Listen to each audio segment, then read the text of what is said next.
This is the story of a very typical British coaster, the MV Lesrix and her very atypical master, George Simison.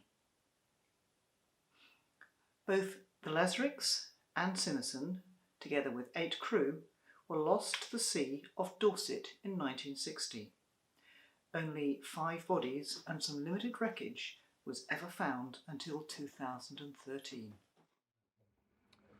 Who was the skipper? The skipper of the Lesrix was a man called George Simison, and he was a real unsung hero. In World War I he was in the Royal Navy and he was torpedoed twice.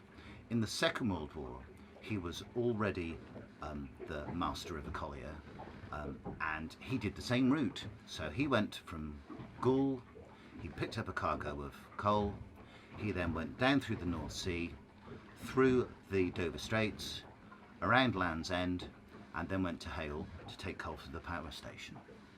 It was a really, really dangerous job, and in World War II he made 300 trips, and on 250 of those trips he was attacked, and he was attacked by virtually anything that the Germans could attack him with.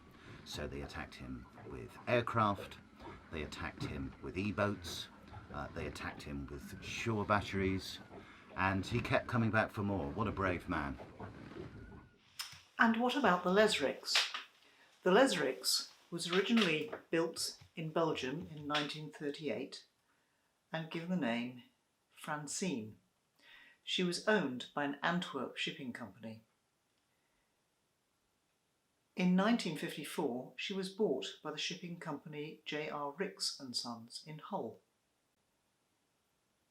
So, it is the 31st of October 1960 and Lesrix is on her regular run from Goole to Hale with a cargo of coal. At 2:45 that afternoon, George Simison reports his position to the ship's owners. The weather is forecast to be between force 5 and 6, not a worrying wind strength for a ship of the Lesrix size. The weather wasn't terrible, the weather wasn't ideal, but for an experienced skipper in a proper boat like that, it should have been absolutely no problem. By the next day, concern is growing that nothing further has been heard and the Lesrix is now overdue in Hale. By the 2nd of November, the first of several small pieces of wreckage were seen. A search is launched with helicopters and lifeboats.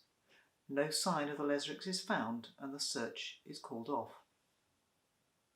After the sinking, the first thing they found were some lifebuoys with the name of the Lesrix, so they knew something was wrong. They also found a number of bodies of crew members, but some of them were never found, including the master, George Simison. So how did they search for the Lesrix? When it was reported that she was missing, there was an extensive search, but they suspected that because a lot of wreckage was found at the eastern end of Lyme Bay, that was where she'd gone down. So there was a big helicopter search over in that area. A formal inquiry into the loss of the ship is launched. A number of interesting details emerge. Shortly before her final voyage, Lesrix was in collision with another ship in the Humber.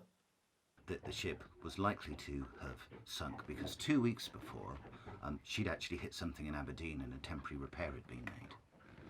We can't tell if that was the cause of the sinking. Obviously it was 60 years ago, but it's possible.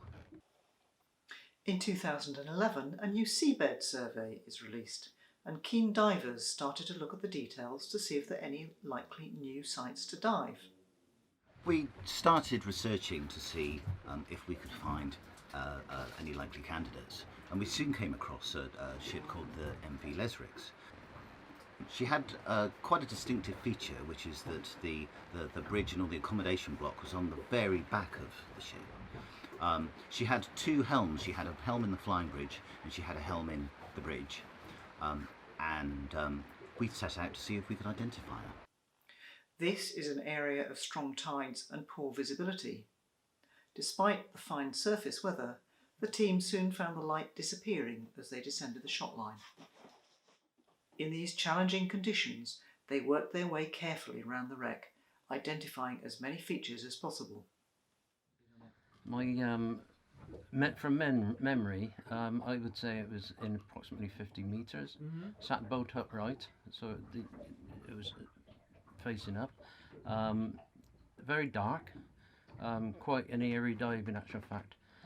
So I went down the shot line onto the gunnels of the Lesrix, made my way around the gunnels, around the hold,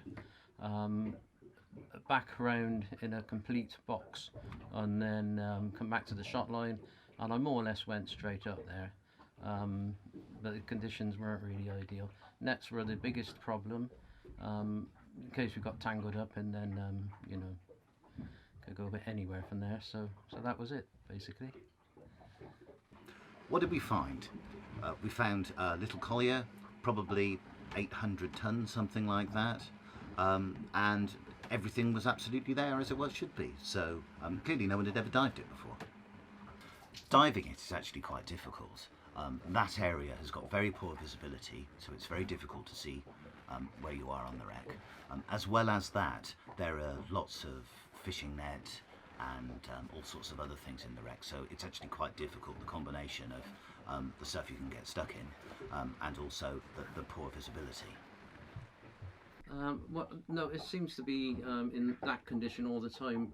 What happened was we dived the Formidable after seeking permission to dive it, and we found that more or less the same visual visibility in that, and it seems general throughout the area basically. But that's about similar sort of circumstances. Although the wreck is a long way from the last reported position of the Lesrix, and a long way outside the search area for the search conducted after her loss, by careful comparison of the features that we saw with the features on the plans of the ship, we are confident that this is indeed the wreck of the Lesrix. It represents the last resting place of her captain George Simison and all of his crew.